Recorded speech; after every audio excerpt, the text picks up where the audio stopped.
On avait coutume de dire dans ma famille, qu'est-ce qu'on fait ce dimanche? Et mon père, découvrant la Suisse, puisque nous étions des étrangers établis en Suisse, des Français, pour ne pas donner le pays, eh ben on se disait, quand on faisait venir de la famille, on va aller à Gruyère, faut découvrir Gruyère.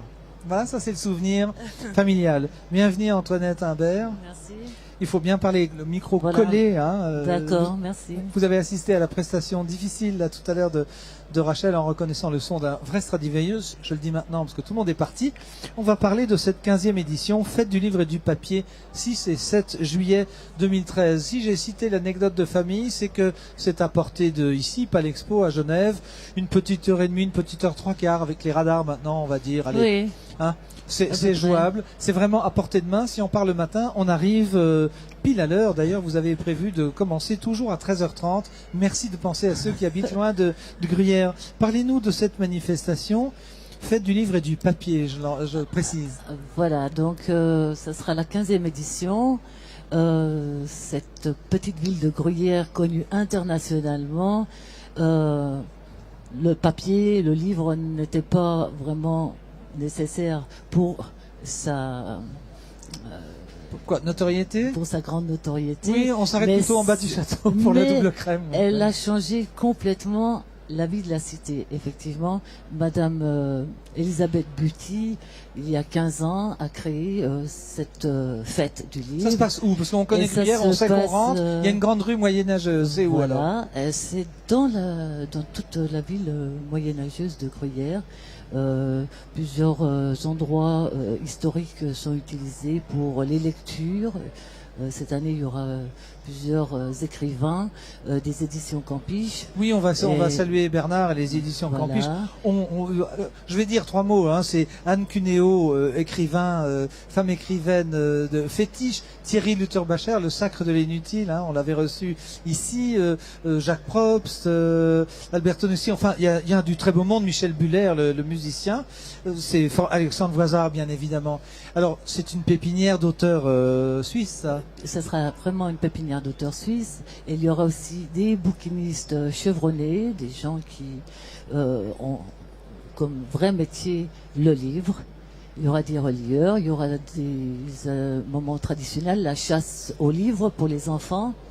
Ça, c'est une chose très prisée.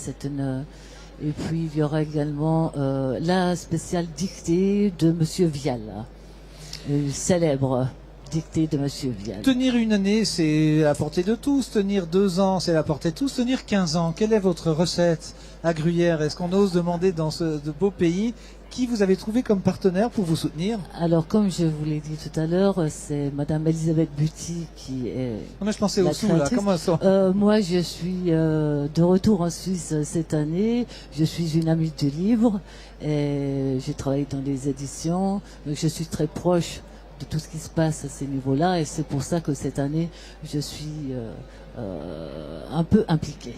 Bon, alors vous êtes en tête de pont puisque vous êtes venu jusqu'à Genève en parler. On remercie Michel Sandos, sans lequel on ne se connaîtrait pas. Débat animé par Isabelle Falconier, c'est notre présidente ici au salon. Voilà. C'est prestigieux, plume prestigieuse à l'hebdo. Je vous repose la question, comment est-ce que l'on fait financièrement pour tenir le coup? On cite les gens, mais il faut bien que des autorités, des fonds culturels, comment faites-vous? Parce que vous avez la chance et le privilège d'avoir un magnifique petit flyer. D'habitude, c'est couvert de sigles. Alors, comment faites-vous? Est-ce qu'il y a une confidentialité ou est-ce que c'est payant? Comment est-ce qu'on tourne? C'est Gruyère, municipalité? Il y a une soirée là auquel vous êtes tous conviés. Le samedi soir, c'est une soirée surprise avec la participation des écrivains, des bouquinistes, je pense des personnes de conseil communal. Et là, c'est payant, donc. Allez, on dit les prix, on a toujours du mal en Suisse à dire les prix. Voilà. Disons, je crois qu'on demandera 38 francs de participation par personne pour passer une soirée avec un traditionnel repas. Et voilà. Non, mais ce qui est important à l'heure d'Internet et du piratage, on ne peut pas pirater une manifestation comme ça parce qu'il faut que tout le monde vive, il faut payer les fournisseurs, les écrivains, le papier. C'est festif, mais comme au bon vieux temps. Gruyère, c'est vraiment un cadre enchanteur. Généralement, début juillet, la météo est bonne. Toujours bonne. Et puis, on sait quand on connaît le château, que s'il y a des orages de fin de journée, il fait sec la nuit, c'est très agréable. Est-ce qu'il faut prendre des pulls? Oui, quand même, le soir dans les rues. Petite laine. C'est clair, hein? Une petite laine, oui. Une petite laine au moment où le serein monte. On se réjouit d'y aller. Je rappelle donc la 15e édition Fête du Livre et du Papier, les 6 et 7 juin 2013.